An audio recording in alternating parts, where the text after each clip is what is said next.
They ran into the cold, not because they were lost, not because they were reckless, not because they were unprepared.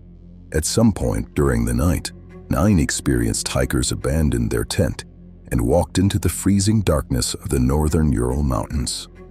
They left behind their boots. They left behind their coats. They left behind the shelter that should have kept them alive. They did not scatter. They did not flee blindly. They moved away together, deliberately, in the conditions they fully understood. Nothing in their planning suggested they would ever leave the tent willingly. In February of 1959, 9 hikers entered the northern Urals of the Soviet Union.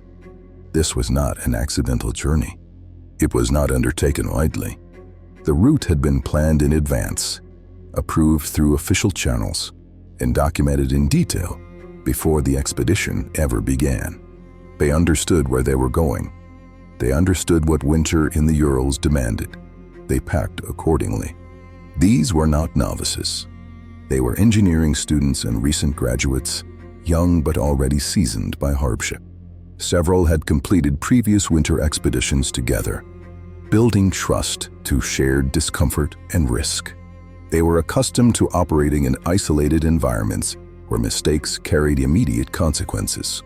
The expedition was led by Igor Dyatlov, a 23-year-old radio engineering student, known among his peers for careful planning and methodical leadership.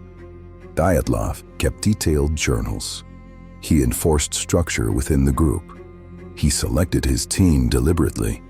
He was not known for impulsive decisions or unnecessary risk. The group trusted his judgment. That trust shaped how they responded when the conditions changed. The trek was classified as a Grade 3 winter expedition, the highest difficulty rating recognized at the time. The route was mapped.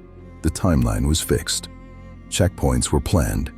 The expected return date was known. Cold was expected. Fatigue was expected. Delays were expected. What was not expected was a breakdown in decision-making severe enough to fracture the entire plan at once. Winter in the northern Urals is unforgiving. Wind strips heat faster than most people realize. Visibility can collapse without warning, turning familiar terrain into featureless white space. Temperatures plunge suddenly. Mistakes compound. But none of this was unfamiliar to the group. They packed specifically for these conditions. They had trained for them. They had endured them before. The environment alone does not explain what followed. February 12th passed without word from the expedition. At first, there was no alarm. Winter treks often ran late. Delays were common. But as days passed and no message arrived, concern narrowed into unease. When the silence continued beyond what experience suggested was normal, friends and family alerted authorities. Search efforts began with fellow students and local authorities and military units. The search expanded outward, shifting from assumption to action. Once that shift occurred, it could not be reversed. Whatever had happened was no longer hypothetical. Something had gone wrong at a place where help rarely arrives in time. When search teams reached the slope, they expected to find evidence of weather damage. They expected collapse. They expected burial. They expected the mountain itself to explain what had gone wrong. It did not. The first major discovery was the tent. It stood alone on the slope of Kolat-Syakhl, a mountain whose name roughly translates to Dead Mountain. The white canvas tent was partially collapsed, but not destroyed. It was not buried beneath heavy snow. It had not been swept downhill.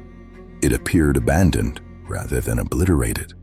Then investigators noticed a detail that narrowed the mystery immediately. The tent had been cut open, not torn by wind, not damaged from the outside, cut deliberately from the inside. The entrance flap was intact and unused. This meant the hikers did not slowly decide to leave. It meant something inside the tent made remaining feel more dangerous than exposure. There was no sign they attempted to exit any other way.